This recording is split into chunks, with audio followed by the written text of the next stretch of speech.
Kemudian ini jaraknya dekat Bapak Ibu. Jadi kiri dan kanan ya tadi jaraknya dekat ya. Jadi ini mungkin pembangkit fotonya itu ada di tengah gitu, kiri kanan dia jaraknya masih dekat gitu ya.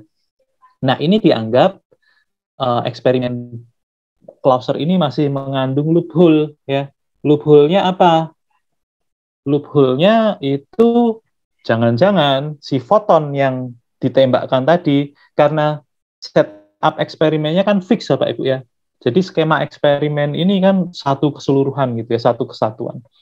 Nah, ketika foton ditembakkan dia sudah istilahnya apa ya? Dia sudah mengetahui gitu ya. Kata mengetahuinya dalam tanda kutip. Dia sudah mengetahui skema eksperimen itu.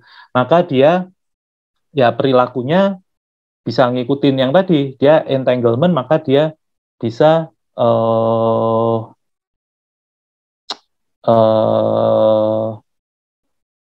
karena skema eksperimen, maka dia perilakunya itu bisa menyimpang dari Bell's inequality ya. Tapi skema eksperimen itu berarti kan menyebabkan terjadinya perilaku Bell's inequality itu. Jadi ini tidak bisa dia tidak bisa menyingkirkan, dia nggak bisa menyingkirkan penjelasan adanya local hidden variable ya.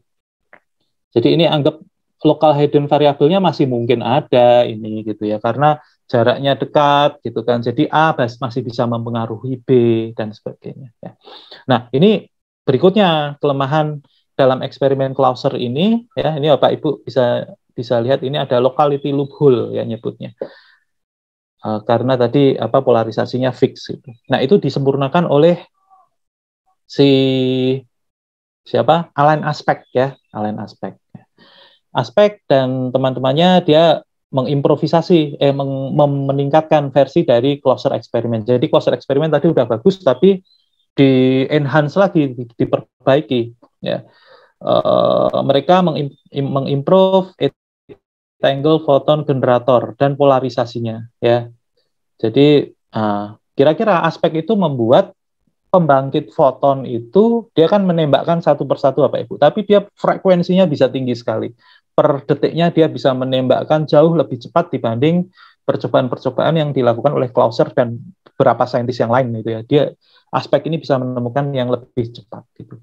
Kemudian aspek juga dia membuat polarisasi itu bisa berubah-berubah ya, bisa kita ubah-ubah. Nanti kita bisa menggunakan random number generator misalnya untuk mengubah-ubah polarisasi itu. Jadi polarisasinya tidak fix seperti yang dilakukan oleh Clauser tadi ya. Jadi ini pembangkit foton diimprove ya. Kemudian polarisasi variabel ya. Polarisasi bisa diatur gitu ya. Kemudian yang nomor 3 jaraknya diperjauh.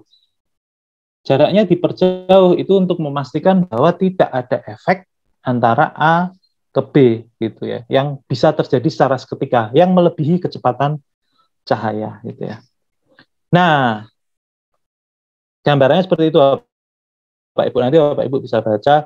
Nah, ini eksperimen skema Allen Aspect itu gambarannya seperti ini ya.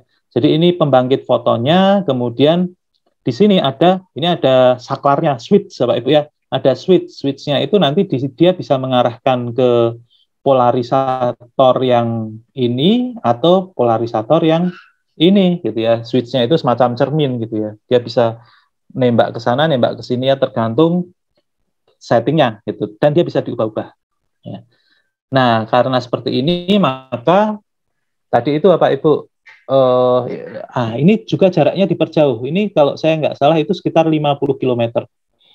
Dan nanti Bapak Ibu bisa cek, ini belum dilakukan lewat udara terbuka. Dia transmisi fotonya itu lewat optik. Ya, lewat optik.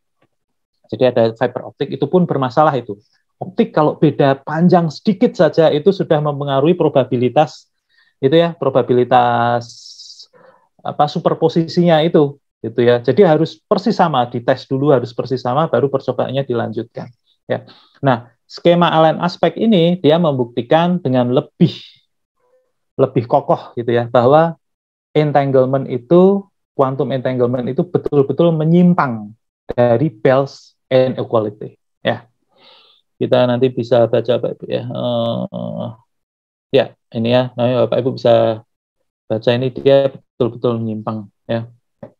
Nah, ini ada kesimpulannya ya, bahwa realitas itu bisa terjadi fenomena non lokal gitu ya. Kalau kita ngikut eksperimen itu entanglement, karena entanglement Bell's inequality itu betul-betul terlanggar oleh entanglement, maka non lokalitas itu berarti terjadi atau lokalitas itu terlanggar gitu ya. Gitu. Jadi lokalitas kan menurut Einstein semua itu harus lokalitas. Semua harus merambat, butuh waktu untuk dari titik A ke titik B pasti butuh waktu. Tapi ternyata dengan eksperimen entanglement itu ya dibuktikan bahwa terjadi influence yang seketika gitu ya antara A dan B. Nah, spooky action itu ternyata real. Sayangnya Einstein tidak menyaksikan eksperimen ini ya. Nah, ini yang terakhir yang menarik Bapak Ibu. Ini mungkin butuh 10 menit saja cukup ya. Nah, nggak cukup itu ternyata apa tadi yang dibuktikan oleh lain aspek gitu ya. Jadi yang berikutnya itu eksperimennya menggabungkan, kita kan kemarin sudah membahas tentang double slit eksperimen ya. Double slit itu berarti ada which way eksperimen atau interference eksperimen. Itu esensi dari double slit eksperimen. Skema yang kita gunakan menggunakan skema Mach-Zehnder kemarin ya, pakai beam splitter dan sebagainya. Itu adalah double slit eksperimen. Dan yang kedua ini yaitu entanglement. Jadi kita punya dua sisi, yang kiri dan kanan itu nanti dia harus berkorelasi. Perilaku yang pengukuran di kiri itu berkorelasi dengan pengukuran di kanan. Itu yang disebut entanglement ya. Dua eksperimen ini digabung gitu ya. Kita lihat ini kenapa digabung dan sebagainya. Nah, ide awal eksperimen ini hampir selalu seperti ini ya Pak Ibu ya. Itu adalah eksperimen pikiran dulu dari Scully and Drull di tahun 1982. Nanti eksperimennya yang melakukan Zellinger ya. Zellinger itu peraih Nobel, salah satu peraih Nobel ya. Alan Aspect, John Clauser, yang satunya Zellinger. Nah, ini ide Zellinger itu diawali oleh Scully and Drull ya. Ya, ini ada Which Way eksperimen ya tentang foton gitu ya. Nah, ini moga-moga cukup jelas ya Pak Ibu ya. Ini gambaran ini ya dari Scully and Drull ini. Jadi ini yang disebut sistem skema yang di sebelah ini nanti ada dua bagian, ada environment photon, ada environment, ada sistem. Nah, ini yang di sistem foton, ini di sebelah kanan dia nembak. Jadi di sini ada dua atom gitu ya. Atom itu nanti menembakkan elektron ke sebelah kanan ya. Nah, dia masing-masing menembakkan. Nah, elektron ini nanti bisa berperilaku sebagai kalau dia which way eksperimen berarti dia tidak ada interferensi ya Pak Ibu ya. Berarti cuma dua garis ya. Cuma dua garis ya. Nah, kalau dia interference eksperimen, dia nanti berperilaku sebagai gelombang. Kita akan dapat garis gelap terang gitu ya. Nah, kira-kira seperti itu. Jadi yang di sistem foton nanti kita akan lihat polanya apa sih? Polanya itu kalau tidak ada interferensi ya berarti dia which way eksperimen. Kalau dia ada interferensi berarti gelap terang gitu ya.